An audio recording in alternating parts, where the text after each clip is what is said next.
All right. Hello, everyone, and thank you all for joining us during the Lytham Partners Fall 2023 Investor Conference. My name is Robert Blum, Managing Partner of Lytham Partners. During this webcast, we welcome Cadrenal Therapeutics, ticker symbol of CVKD on the NASDAQ. Joining us from the company today is the company's President and CEO, Quang Pham, Douglas Lasordo, the company's Chief Medical Officer, and Matthew Zott, the company's Chief Financial Officer.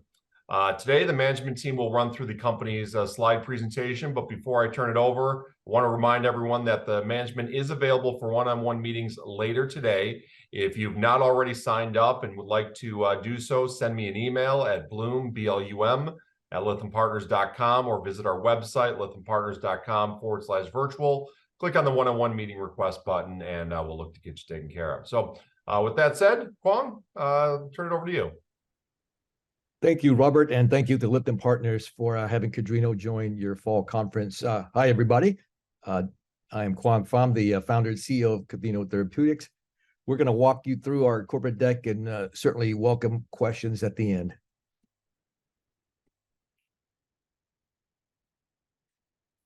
Here are forward-looking statements for your reference.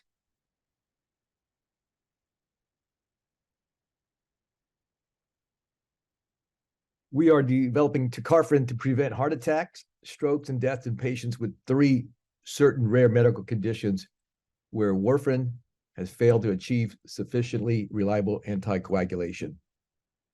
End-stage kidney disease, or ESKD, and AFib, left ventricular assist device, or LVAD, and antiphospholipid syndrome, or APS. Tecarfarin was designed specifically to solve warfarin's metabolism problem via an alternative pathway. Tecarfarin has FDA orphan and fast track designations. Tecarfarin has been evaluated in 11 clinical trials and over 1,000 subjects, and has been well tolerated in healthy adult subjects and those with chronic kidney disease. The U.S. market potential is over $2 billion for these 3 focused rare medical condition indications. The opportunity for tecarfarin. We'll start with the problem. And the same problem exists in end-stage end-stage kidney disease with AFib, and the same goes for LVAD and APS patients. Each year, about 2 to 3 million people need to take oral anticoagulants such as warfarin, Eliquis, Xarelto, Pradaxa, and Savaysa, the Eliquis class of drugs, to prevent blood clots due to AFib. This is group 1, more of a broad label.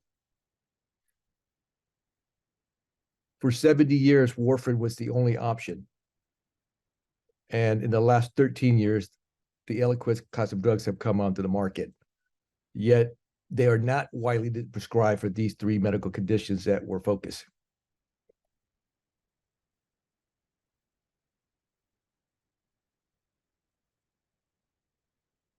Tecarfarin was designed to solve warfarin's significant variability with its pharmacokinetic profile due to genetic variants and drug-drug interactions in the P450 pathway. Tecarfarin was designed to be metabolized via tissue esterases, which are located throughout the body and essentially insaturable. This difference in metabolism, while having the same mechanism of action as warfarin, is the reason why tecarfarin potentially will offer a more stable anticoagulation for patients with these 3 rare medical conditions.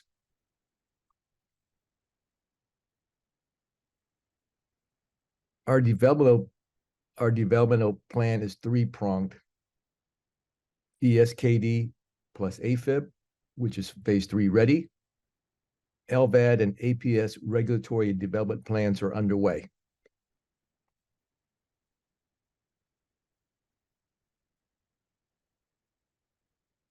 The U.S. market for these 3 rare medical conditions requiring chronic anticoagulation exceeds $2 billion. We have the ESKD with AFib orphan drug designation, and we're working on the regulatory plan and submission for LVAD and APS. Here are 2 examples of 2 recently approved orphan designated cardiovascular drugs. The first one being Camzyos, which was developed by MyoKardia and acquired by Bristol Myers Squibb. As you can see, they both have orphan drug as well as fast track and priority review. Their pivotal trials were against placebo, smaller in size, with 251 for Camzyos and 441 for Vyndaqel and Vyndamax.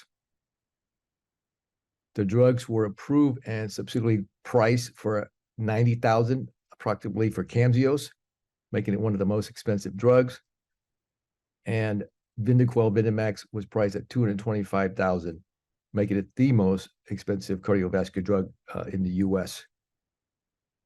Both of these drugs are comparable as far as pricing, pivotal trial versus placebo, and smaller in size for cardio drug phase 3.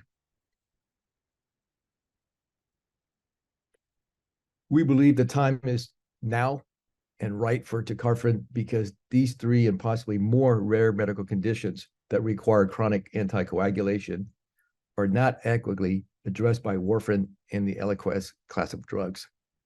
And the newer class of drugs called the factor 11s are still in development and not being pursued for these rare medical conditions. With that, I'd like to turn the presentation over to our Chief Medical Officer, Dr. Douglas Lasordo. Doug? Thank you, Kwang. Anticoagulation is a critical part of the therapeutic armamentarium for patients with cardiovascular disease. Warfarin, as Kwang mentioned, was the first anticoagulant discovered about 100 years ago.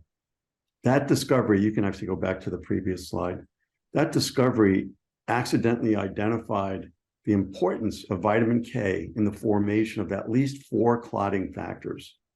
Remarkably, there have been no improvements on the chemistry of vitamin K antagonists since warfarin's approval in 1954. That is, until now. As you will see, tecarfarin, by virtue of its intentional design, results in more stable, reliable anticoagulation in all patients, and particularly in those with compromised renal function. Next slide, please. As Kwang mentioned, in the last 15 years or so, a number of new drugs have been approved that target a single arm of the clotting cascade, as shown here. These drugs are used to treat or prevent clotting in a number of common conditions such as DVT and atrial fibrillation. However, these drugs are not effective in certain settings where blockade of more than one arm of the clotting system appears to be needed. Vitamin K antagonism blocks multiple arms of the clotting cascade, as shown here by the red blocks. Next slide, please. Tecarfarin was designed to be an improvement on the only currently available vitamin K antagonist, warfarin. One of the biggest liabilities of warfarin is its metabolism by the cytochrome P450 pathway. This results in variable levels of anticoagulation, as demonstrated in this subgroup analysis from a 600-patient randomized clinical trial. As you can see, in each of these subgroups, tecarfarin achieved a more reliable level of anticoagulation compared to warfarin, as evidenced by the higher percentage of time in the therapeutic range, or TTR. Next slide. Another example of the more reliable PK of tecarfarin is shown on this slide. A crossover study was performed to evaluate the change in exposure of warfarin versus tecarfarin in patients with impaired kidney function. As shown here, warfarin exposure and half-life were significantly increased in the setting of chronic kidney disease, whereas the exposure and clearance of tecarfarin were not altered. This is by design, since tecarfarin uses an alternate metabolic pathway that is abundant and essentially insaturable, compared to the cytochrome P450 pathway used by warfarin. Next slide. The particularly unstable PK of warfarin in patients with chronic kidney disease has resulted in prescribers avoiding its use. As shown here, the majority of patients with end-stage kidney disease and AFib are not receiving warfarin, despite a very high risk of stroke. The absence of a documented beneficial effect of warfarin has resulted in prescribers avoiding its use, even in a setting where the risk of thromboembolism is very high. For patients with end-stage kidney disease and AFib, the risk of embolic stroke is 2 to 7 times higher than the general AFib population, yet only a minority of patients receive warfarin. Next slide. Vitamin K antagonists have traditionally been used to prevent clotting of implanted medical devices, such as mechanical heart valves. However, despite the success of DOACs in other settings, they have failed in this setting, as shown in this small and prematurely terminated study of dabigatran. It is important to note that prior studies have demonstrated that warfarin anticoagulation in mechanical heart valve patients has been shown to be highly variable, with TTRs well below the target of 70%. Next slide, please. Similarly, the DOACs have been shown to be inferior to vitamin K antagonism in preventing recurrent thrombosis in patients with certain autoimmune conditions, such as antiphospholipid syndrome. It's important to remember, however, that warfarin-treated subjects with antiphospholipid syndrome experience recurrent thrombosis at a rate between 20 and 50%, indicating the unreliable nature of warfarin-based anticoagulation in this high-risk population. Next slide, please. And back to you, Kwang. Thank you, Doug. Certainly, 2023 has been a very productive year for Cadrenal Therapeutics. We're looking to advance our CMC manufacturing and expanding our regulatory opportunities for tecarfarin. All of this will lead to our goal of commencing a registration study in 2024.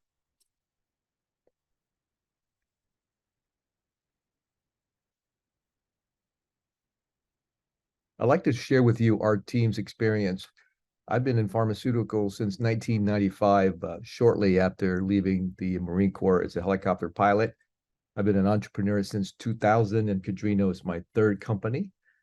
Doug Lasordo, our Chief Medical Officer, is a cardiologist with deep background in public and private cardiovascular drug development company, and I've known him for several years.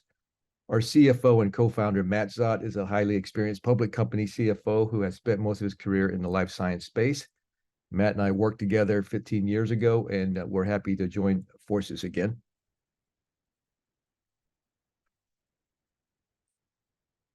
Our principal investigator and scientific advisory board, Doctors Picordi and Granger, worked on the Eliquis BMS trials, including the abandoned renal AF with Eliquis versus warfarin for patients with ESKD and AFib.